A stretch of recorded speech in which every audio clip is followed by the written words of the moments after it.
So now that we have this nice physics animation, we need to figure out how to export it. And we could go into these tags and cache stuff and try to save it all out, but I find the best way to do this is actually just to export the entire scene as an alembic, which is the ABC file. And this will inherently save every frame of this animation almost as its own little file. And that way, when we bring it back into Cinema, all of this will be baked down. So let's go ahead and do that. See, all these default settings I think are good. And we can turn off everything except for normals. We do want to keep. And then just hit OK. And then you'll save that wherever.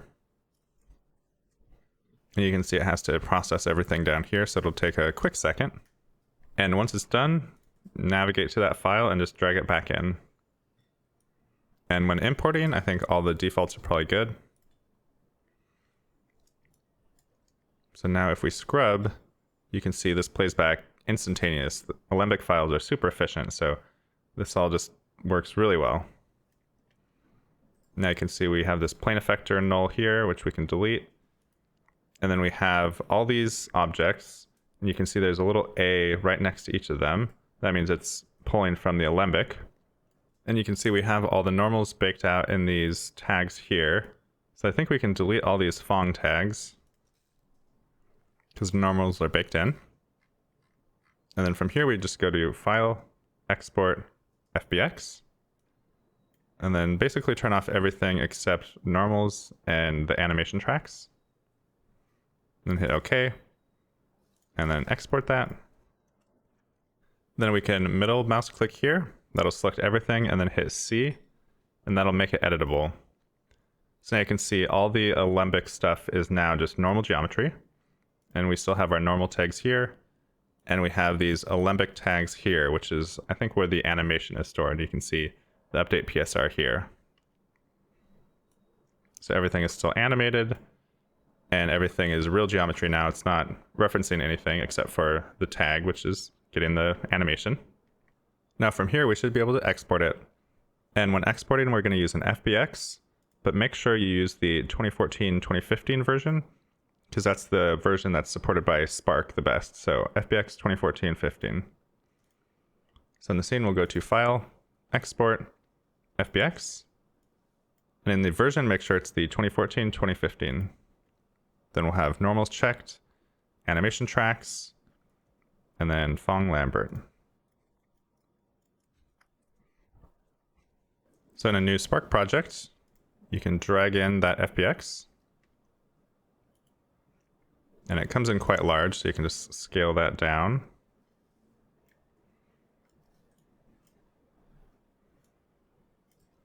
And we could just kind of maybe add an angle here. And then to make it animated, with it selected, go to Animation and choose Create New Animation Controller. And that automatically grabs the animation from inside of here. And just like that, it's animated. Now, obviously, it's hard to see what's going on because this material appears to be flat. So we can change that to physically based. Now you can see what's going on. And I'm not going to develop the rest of this filter too much, but we can just add a few quick materials and make this look a little bit more spacey. Because the point of this lesson is more just to figure out how to bake all these physics objects down and then bring them into Spark.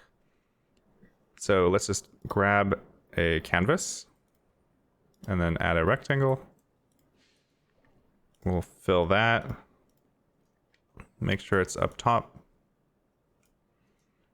And then in the rectangle, let's add a material. This material can just be black.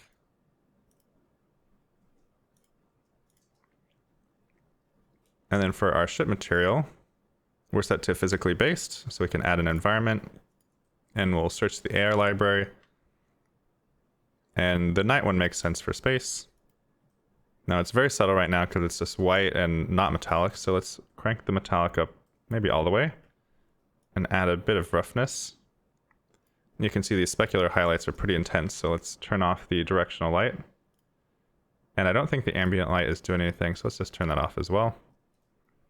So now if we play, we get that really nice destruction. And if you want to take this further, you could add a particle emitter inside that kind of shoots particles out at certain areas where there might be more cracks or where things are intersecting. Obviously, you could add star fields or a starry background. You could even put this in a face tracker and have it track to your face. Instead of showing your face, you could just have this thing kind of exploding down. So as you move your head, it would track with you, but you wouldn't see yourself. So there's a lot of stuff you could do with this kind of starting off point, but that's all I have for this lesson. So I'll see you in the next and final chapter.